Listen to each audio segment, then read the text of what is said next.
안녕하세요. 직접행동 영등포당 이용입니다. 오늘 마을공화국TV C12비 또 재미난 사건 3가지 가지고 한번 이야기해 보려고 합니다. 오늘 함께 하시는 분 여러분 아시죠? 예, 안녕하십니까. 직접민주주의 마을공화국 전국민의 사실 정치위원장인데요. 정치 열심히 하고 있습니다. 예, 양원관입니다. 반갑습니다. 네, 여전히 합니다. 네. 좋습니다. 반갑습니다. 네. 혹시 그 카메라 보시면서 느꼈겠지만 제가 좀 술이 좀 덜 깼습니다. 그래요? 아니요. 지난주에 영광을 다녀왔습니다. 영광에서 전국에서 오신 이 마을공화국의 응원자들 그리고 지역정당 궁금하신 분들끼리 좀 건하게 이야기를 좀 나누었습니다. 그래서 오늘 아마 이걸 보시는 분들도 이제 나왔구나 이렇게 하실 것 같아서 반가운 마음에 말씀을 드렸고요. 3가지 이야기 오늘 뭐죠? 화물연대 네네네. 총파업 투쟁에 관련해서 첫 번째 읽고 갔고요. 네. 그다음에 두 번째는 미국발 인플레이션에 관해서 얘기할 것 같은데 예. 오늘도 어떤 분이 그게 해결책이 있어? 한국은 어떤 대비책이야? 이렇게 물어보시는데 이 방송에 너무 많은 것을 바라시지 마시고요. 예. 그런 시사적인 내용에 있어서 저희들의 어떤 대응, 마음의 준비 이런 게 뭘까 이런 얘기를 좀 하고 싶고 마지막으로는 양호관 선생님이 추천해 주신 지금 남북 간의 어떤 미사일 공방이라고 해야 되나요? 예, 그 얘기 좀 얘기해 볼까 합니다. 예. 예. 제가 왜 화물연대 노조 총파업에 대해서 올렸는지 아세요? 하고 싶다고. 아마도 윤석열 정부의 첫 노조 총파업 투쟁? 윤석열 정부가 이 총파업을 어떻게 대응하는지 이런 것도 있을 것 같은데 뭐죠? 네, 그게 이제 대부분 시사 프로의 한계라고 저는 생각하고요. 이게 대선만 지나면은 그냥 사람만 바뀌었지 모든 게 문재인 때문이다. 아니면 또 이제 모든 게 윤석열 때문이다. 이렇게 돼서 되게 시사가 되게 단편적이 되고 또 그 최근에 그 여사님의 왔다 갔다 하심을 가지고 되게 신변잡기적으로 많이 얘기를 하는 여사가 누구죠? 그분 그렇구나. K 여사님. 예. 그 광폭 행보를 하고 계시는데 그 얘기가 시사의 중앙은 아닌데 대부분 시사 프로의 한 20, 30%는 먹고 들어가는 것 같더라고요. 관심 있으셔서 많이 보시겠지만 흡사 우리가 대통령을 윤석열을 뽑은 게 아니라 그분을 뽑은 게 아닌가. 예, 시사 양만 보더라도 그런 생각이 들고 해서 제가 이번에 화물연대 노조 총파업을 가지고 온 이유는 이거에 대해서 제가 이제 주변에 물어봤을 때 오해가 있으신 분도 좀 있고 그리고 우리나라에 지금 일반적으로 생각하시는 노조에 대한 생각 이런 걸 좀 읽을 수 있어서 일부러 가지고 왔습니다. 예. 먼저 이 얘기를 좀 그럼 풀어주시죠. 네, 화물연대 노조가 최근에 총파업을 해서 물류 일종의 대란. 그러니까 안 그래도 이제 물가도 오르는데 총파업을 할 때 제기됐던 이제 자기 요구가 있을 거 아니에요? 그죠. 그 요구가 분명하게 뭐였어요? 안전운임제라고 하는데요. 예. 혹시 이 방송을 들으시는 분들 혹시 안전운임제라고 하니까 어떤 생각 드세요? 아마 좀 꼼꼼하신 분은 읽어보셨을 것 같고 어떤 분은 그냥 안전하라고 하는 거 아니야? 그냥 단순하게 그렇게 생각할 수 있을 것 같은데 제가 좀 찾아본 바로는 우리나라의 이제 경부고속도로랑 이제 몇몇 고속도로에 큰 화물을 실으시는 분들이 대부분 이제 물건을 어디서 부산항이 많이 상차를 하고 어떤 특정 곳에서 또 하차를 하는 거죠. 그 사이에 운임을 받으면서 하는 게 이제 생업이신 거죠. 그럼 이제 그 물건을 받으려면 일종의 화주. 화주가 있고. 화주가 있고 화주한테 이제 운임을 받고 그러니까 화물 차주. 네, 차주가. 그다음에 중간에 또 화물 운송 업체가 있지 않을까요? 그죠. 중간에 약간 콜택시 삼자가 비슷하게. 있죠. 네네네. 삼자가 있는 거죠.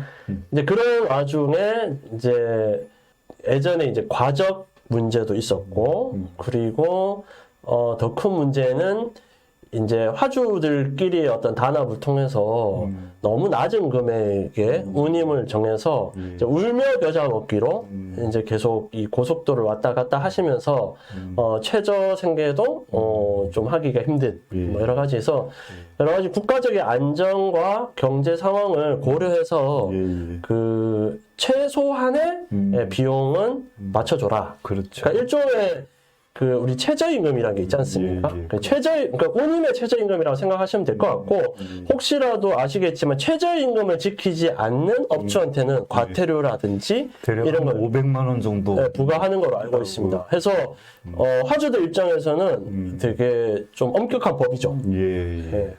근데 이제 이번에 이게 일몰제라 해가지고 3년간 한번 해보고 얼만큼 안전이 닿고 그러니까 언제부터 시작된 3년간 일몰제죠? 2020년부터 시작된 거죠? 그러니까 2020년, 2021년, 2022년 올 말에 이제 이 제도가 없어진다라고 하는 것이 일몰 형태로 법제화한 거죠. 네. 예. 안 읽어봤는데 그거는. 아, 그렇습니까? 예. 상식인가요? 아, 예. 그래서 뭐 오늘 이런 내용은 대부분 이제 뉴스를 보시거나 뭐 화물연대 노조 홈페이지에 가면 아주 자세히 나와 있습니다. 이 얘기를 하고 싶었던 건 아니고 우리한테 노동이란 노조란 뭘까 이런 얘기를 좀 하고 싶어서 이 주제를 심오한. 예. 그게 왜냐하면 이런 거죠. 그 여전히 우리나라에서 노조 이러면은 또 뭐 돈 더 달라는 거야.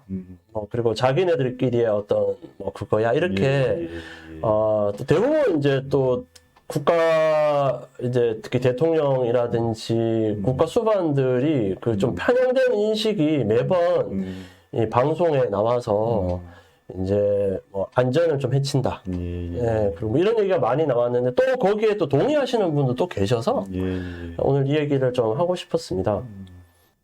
이번 한문 총파 보시고 어떠셨어요?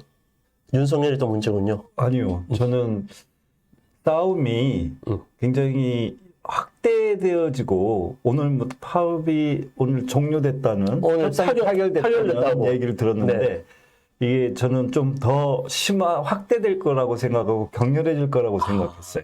왜냐하면 현 정부가 이게 이제 가지고 있는 생각이 워낙 경영 중심의 사고, 자본 중심의 사고를 하고 있고 이러다 보니까 노동 문제와 관련해서 상당히 이 짧은 이런 접근을 하지 않겠나라는 생각을 첫 사안이니까 바로 딱. 근데 저는 예의주시했어요.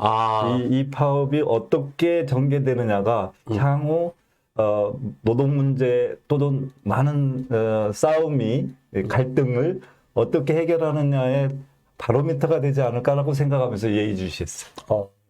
그렇게 보면은 뭐 윤석열 정부 별거 아니네요. 네, 밀어붙여서 이렇게 뭐저거 단결하면은 할 수 있겠는 맞나요? 마무리 어떻게 본 의견은 그래서 그러니까 저는 화물도 이제 약간 기간 산업 우리가 막 경제가 발전해야 된다 이런 아무리 얘기를 해도 그 경제라는 거는 그냥 뭐 정경련이 결정해서 되고 뭐 오너 의지로 되는 건 아니고 그 하나하나에 다 자기의 이익과 그만큼의 어떤 노동이 투여되고 또 합리적인 어떤 그게 돼야지만 국가 경제라는 게 제대로 돌아간다라는 생각이 있고 이번에 이 국가 경제를 생각하는 분이라면은 이거는 당연히 타결돼야 되고 어떻게 하면 안전운임제를 더 성공적으로 만들어 갈까 이런 고민을 해야 되지 않을까 생각이 들었습니다. 그리고 많은 화물 연대 노조원들도 고생 많으셨고요. 화주분들도 분명 본인이 이익이 조금 제한되는 것도 있겠지만 함께하는 어떤 경제가 지금 미국발 여러 가지 위기가 있지만 해야 될 부분이라 생각하고 특히 국가가 좀 적극적으로 나와서 이게 단순히 뭐 노사만의 문제니까 우리는 개입하지 않는 게 뭐 철칙처럼 얘기를 하는데 세상이 많이 바뀌었고요. 그리고 안전운임제를 하는 나라가 우리만 있는 건 아닙니다. 다른 나라에서도 다 하고 있고 제발 그런 언론 특히 그 경제지에서 이런 거를 뭐 우리나라만 있고 뭐 또 노조들이 뭐 요즘 앙탈부린다는 식으로 계속 쓰시는데 본인도 쓰면서 돈 받지 않습니까? 예. 그래서 쓰시는 분들도 다 노동자인데 어떻게 그렇게 쓰시고 좀 알고도 좀 제대로 쓰셨으면 하는 바람입니다. 예. 이번에 화물노조 총파업 투쟁과 관련해서 이게 한국 사회 전반에서 특히 인플레이션이라는 게 이렇게 확대되고 그러면서 심화되면서 네. 다양한 형태의 갈등 요소들이 많이 튀어나올 것 같아요.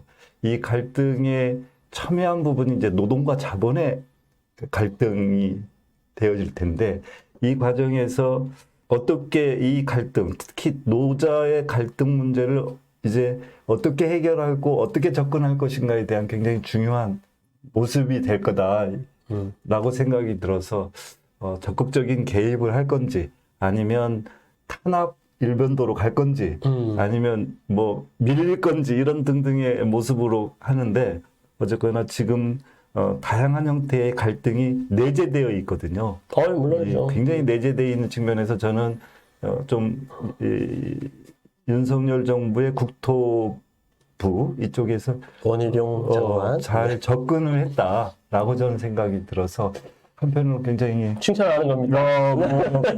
앞으로 그런 기조로 잘 대해주기를 기대하고 있습니다. 그럼 진작에 해야지. 이렇게 총파업까지 갈 것 같으면 진작에 혼내줘야 돼. 예. 네. 오래간만에 그 마음에 없는 이야기를 하려고 하니까 좀 그렇긴 한데 그래도 그거는 굉장히 현상적으로는 그렇게 평가하는 게 평가해야 되겠다 이런 생각을 했습니다. 네.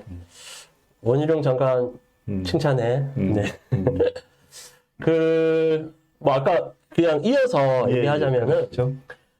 그 인플레이션이 지금 많이 심하고 한국도 지금 어떻게 해야 될지 모르겠다. 그래서 최근에 한국은행장도 우려를 많이 표현했고 뭐 그게 이제 미국발 미국은 엄청 심하다고 지금 하고 지금 국가 전체적인 위기다 뭐 이런 분들도 있고 그게 다 또 바이든 때문이다 이런 분도 계시고 또 결국은 이게 우크라이나 전쟁 도발을 통해서 이 전 세계적인 어떤 곡물이라든지 이런 이 가격이 오르면서 오른 거 아니냐 뭐 이런 얘기가 오면서 지금 경제 위기 이론이 엄청나게 많이 지면을 차지하고 있습니다.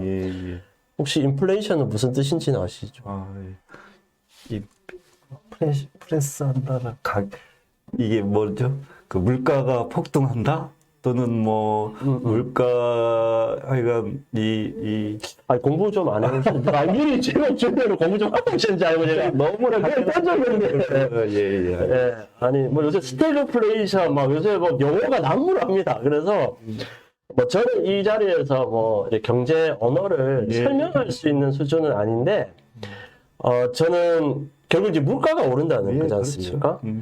근데 이제 물가라는 거가 뭐 내가 뭐 라면 하나 사고 싶은데 예전에는 뭐 1,000원 했는데 이제 1,100원 한다. 뭐 이런 거죠. 이제 이걸 거꾸로 얘기하면 이제 돈의 가치가 떨어졌다. 이런 얘기. 왜냐면 이제 그 물건을 중심으로 보면은 돈의 가치가 떨어진 거고.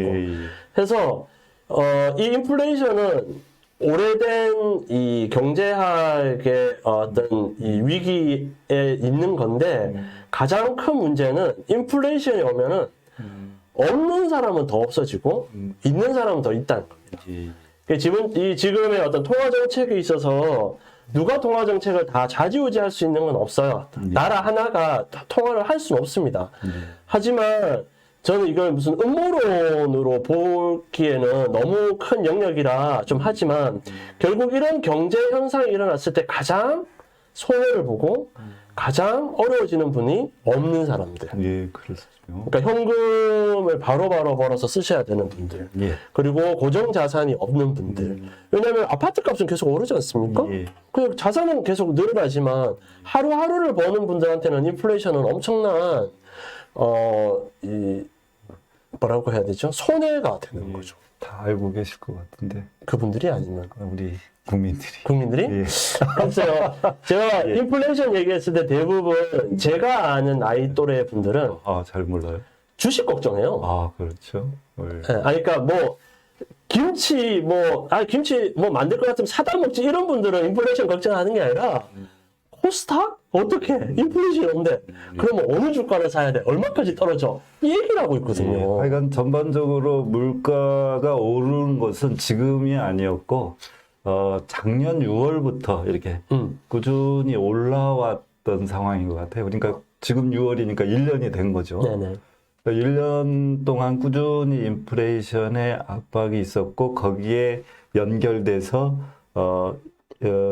기준 금리가 또 상승되어졌고 이렇게 되어졌던 대목이 있는 것 같아요. 그래서 지금 쟁점이 되는 게 이제 미국발 인플레이션이라고 하지 않습니까?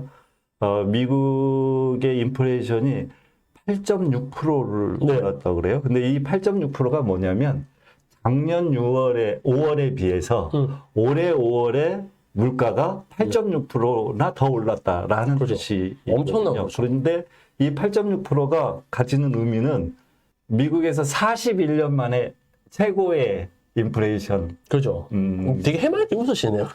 지금 사람이 죽어나가고 있는데 지금. 제가 이 얘기할 때 미소를 짓는 특성이 있습니다. 네, 제가 근데 물가 얘기를 하니까 저는 기억이 나지 않지만 저희 아버님이 이런 얘기를 하신 적이 있었거든요. 당시 1980년대에서 88년 올림픽까지 굉장히 물가 정책은 낮게 형성이 되고 임금 수입은 많이 올라가서 어떤 분들은 전두환 시절이 참 좋았다 이런 얘기를 하시는 분들이 계셨어요. 그러니까 경제적으로만 봤을 때 물론 정치적인 어떤 어려움은 있었고 인정하고 싶지 않은 정부지만 이 경제 정책에 있어서 그런 효과가 있었다는 걸 기억하시는 분이 있는 거로 봐서는 그럼 거꾸로 얘기하자면은 지금은 물가를 통제할 수 있는 방법이 적지만 어떻게든 기업에서 일하시는 분들한테 월급을 많이 주는 방식과 뭐 이런 거를 잘 혼용해서 인플레이션을 어떻게든 좀 주도적으로 좀 잡아야 되지 않겠냐라는 게 전체 국민을 위해서 좋은 거죠. 근데 여러분 혹시 보셨나 모르겠지만 어디에도 지금 정부의 경제 정책을 이 인플레이션에 어떻게 대응하겠다는 걸 구체적으로 본 적은 저는 없습니다. 뭐 한국은행장이 나와서 뭐 이게 걱정이다, 뭐 금감원은 누가 됐다더라, 뭐 이런 얘기는 있는데 위기는 왔다고 하는데 어디에도 이걸 이렇게 해결하는 게 좋겠습니다 얘기하는 정부에 누구도 본 적이 없어요. 제가 아마 시사 프로를 좀 적게 보고 경제를 좀 적게 봐서 그런지 모르겠지만 이 부분에 있어서 답을 하지 않으면은 굉장히 큰 이제 어려움이 다가올 거다 하는 생각은 있습니다. 그래서 이게 원인에 대한 문제를 봐야 대안의 문제가 또 얘기가 될 수 있지 않겠어요? 원인도 다 달라.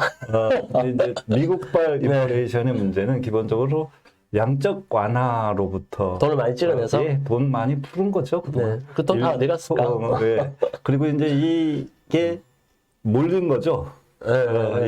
그 부자들에게 몰려가지고 이렇게 되어지는 측면이 하나 있고요. 그다음에 이제 또 하나는 이게 돈이 많다고 해도 이게 공급 측면에서의 공급망이 계속 공급량이 되어지면 이게 인플레이션을 잡아내거든요. 네네. 근데 이제 공급망 지금 혼란이 있는 거예요. 전 세계적으로. 특히 미국에. 중국과의 관계에서 예전에 중국이 이 공급망의 원천지였잖아요. 근데 이것을 막 관세 매기면서 잘라냈고, 근데 이번에 그 문제를 풀려고 풀더라고요. 중국의 관세에 한 500개 정도 높은 관세로 했는데, 350개 정도를 풀고, 이런 과정이 있는데, 결국은 공급망의 문제가 지금 제기되어지는 거예요. 그러니까 약적 완화와 공급망인데, 이 부분을 두 가지 문제를 같이 풀지 않으면 못 푸는 거죠.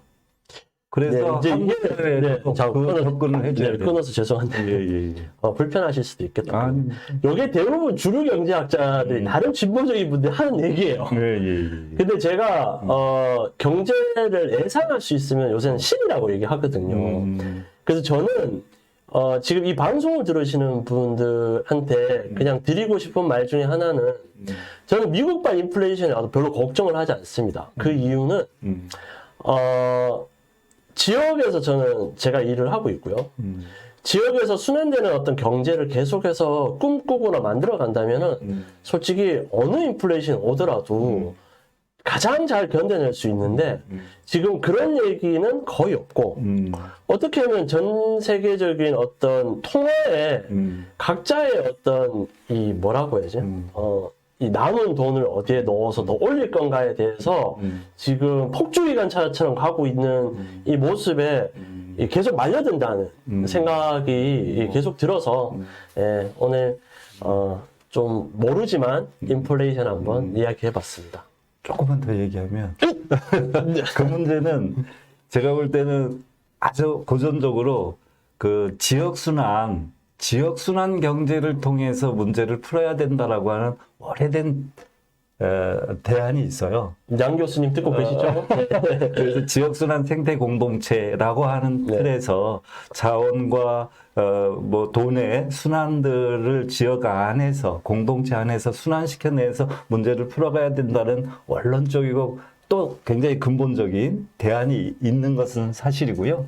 근데 이제 이 대안은 굉장히 오래된 또 숙제를 해결해야 되는 과제가 있는 거잖아요. 그래서 그렇죠. 그런 됐으면 이런 얘기 안 하고 있겠죠. 예. 그리고 이제 또 하나 네. 그 인플레이션과 관련해서 지금 얘기하지 못하는 부분이 있는데 아까 뭐 공급망 문제 중에서도 있는데 기후 위기가 전 세계 공급에 있어서 그 상당한 제약을 갖게 한다. 이게 인플레이션에 영향을 미치고 있다라고 하는 어떤? 기후 경제학이 있습니다. 그래서 기후 경제학적 측면에서 보면 기후 위기가 전반적인 우리의 생산물, 지구의 생산물들을 예를 들어서 지금 한 10% 정도 약화시키고 있고 뭐 또 그 부족하게 나오고 전에보다 부족하게 나오고 있다.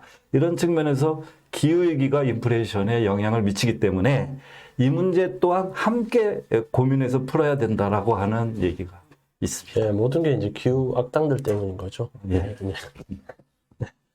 더 이상 반론을 하지 않는 이유는 기후 위기는 끝. 네, 어차피 다 돌아가실 거잖아요. 기후 위기 끝.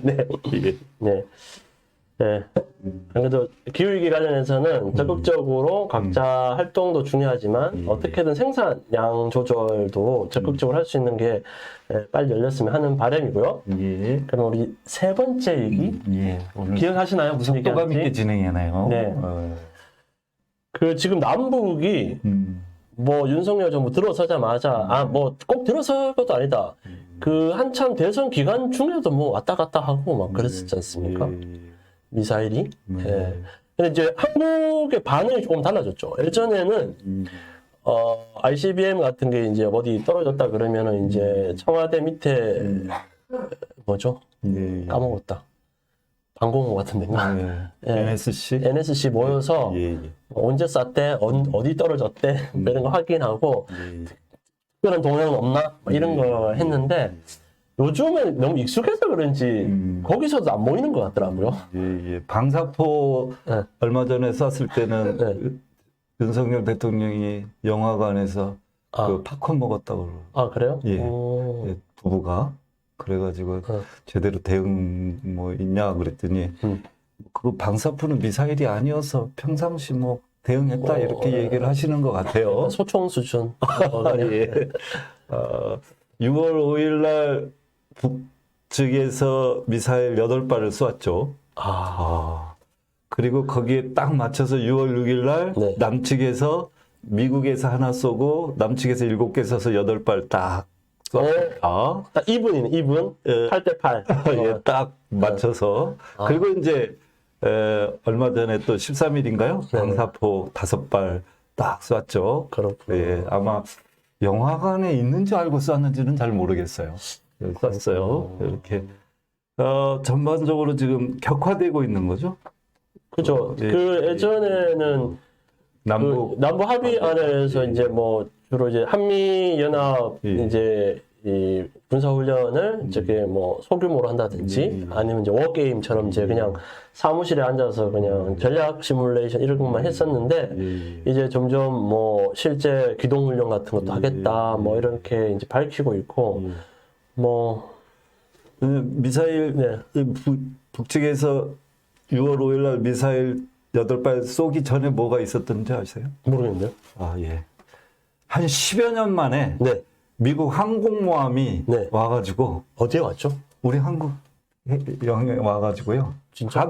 합동으로 훈련을 했습니다. 한미연합 훈련을. 어디서 하나? 독도근처에서 하나? 잘 모르지. 부산 근처에서 하나? 예, 우선 부산 쪽으로 부산, 와서 부산, 이렇게. 그래서 근데 제가 알기로 항공모함이 꽤 많아서 항공모함 하나 정도 오는 거는 엄청난 그렇죠. 이 구축함이 있어야 예. 되고 호위함이 있어야 되고 예. 또 뭐 등등등 잠수함이 들어가야 되고 맞아. 위에 뭐 비행기 떠야 되고 초계기 막 이래가지고 와. 전반적인 하나의 시스템이 하는데요. 그것을 포함한 한미 연합 훈련이 있었습니다. 거기에 그게 이제 물론 우리 한미 쪽에서는 북이 ICBM 쏘고 그러니까 이제 그게 파기됐다. 우리 합의가 파기됐다 하면서 이제 한미 연합 훈련을 강화하고 뭐 이제 이렇게 한미 연대 이렇게 하겠다라고 얘기를 하고 있는 상황에서 어쨌건 항공모함의 기준에서 이제 한미 연합 훈련이 있었는데 거기에 대고 이제 8발 쏜 거죠. 끝나자마자.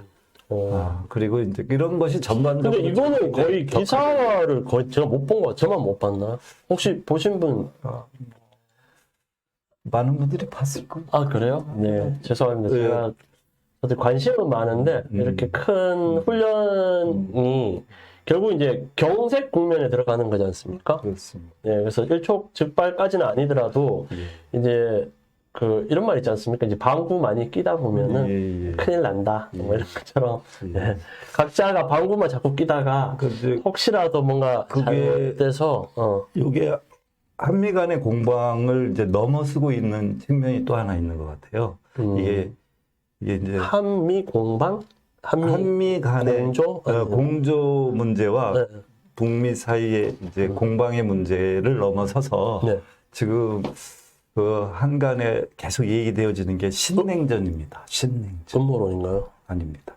이건 신냉전은 음모론이 아니라 대부분 냉전은 원래 저기 무기 파는 데서 만드는 이 시나리오인데. 이게 이제 지금 바이든 이전 대통령이 트럼프였잖아요. 트럼프는 세계 측면에서보다는 자국의 보호, 아메리칸 퍼스트.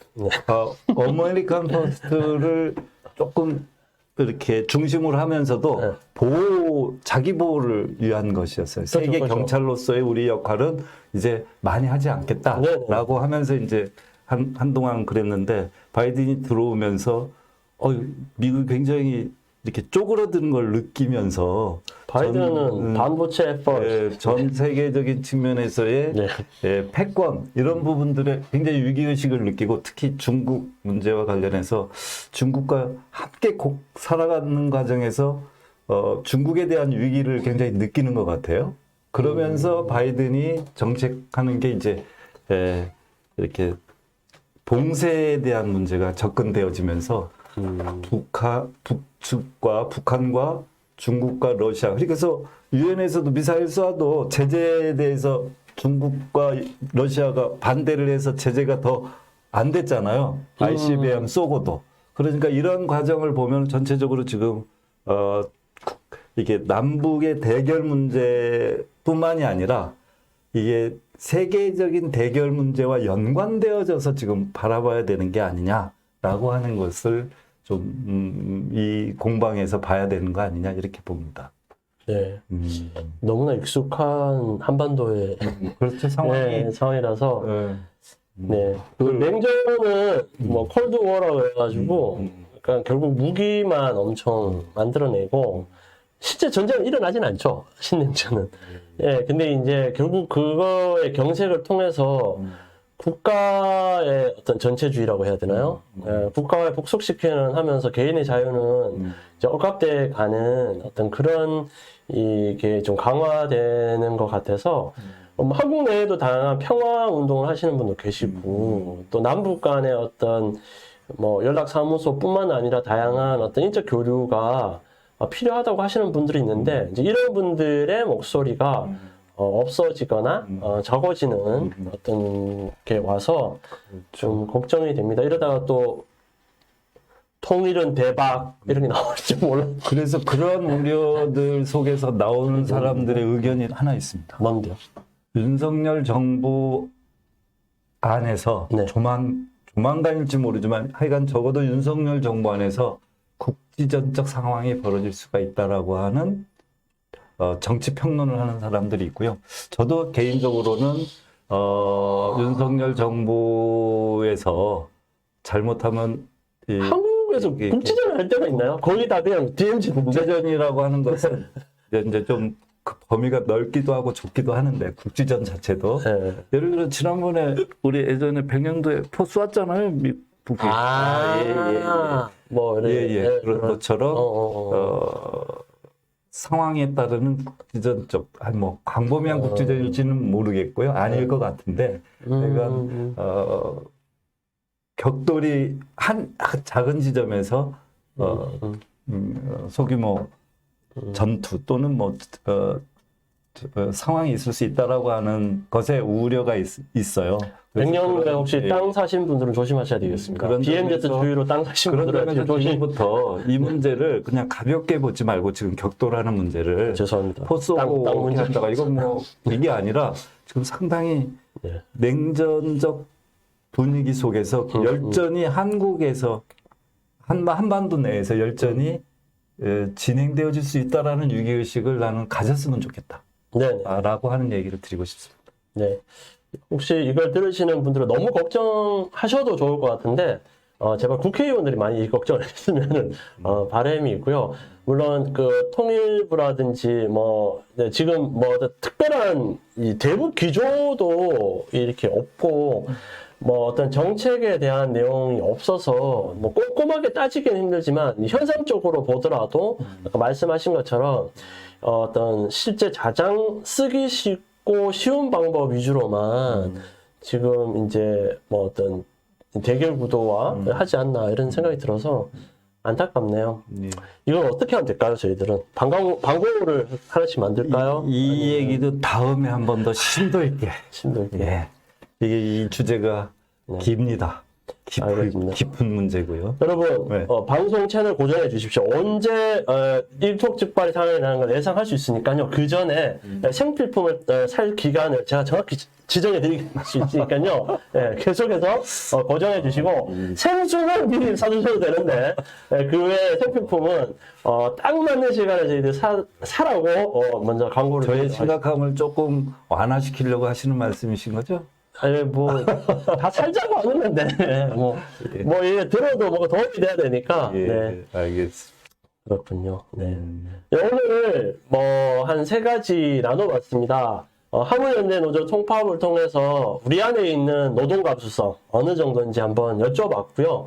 그리고 미국발 인플레이션 한번 들여다보면서 우리가 진짜 지켜야 될 것은 뭔가 에 대해서 한번 또 얘기해봤고 이어서 남북 간의 어떤 미사일이 8개가 왔다 갔다 한 사이에 모르고 지나간 분도 계시지만 그 큰 항공모함과 한 게 혹시 누구를 위한 돈잔치는 아닐까 하는 좀 걱정은 됩니다. 위험을 통해서 돈잔치를 하는 세력이 있다면은 좀 더 유심히 보고 살펴야 될 것 같습니다. 좀 마무리 너무 좋지 않나요? 네, 수고하셨습니다. 네네. 예. 네. 다음에는 새로운 포맷으로 또 뵐 것 같습니다. 기대해 주셔도 좋을 것 같습니다. 그럼 다음 시간까지 안녕. 안녕히 계십시오.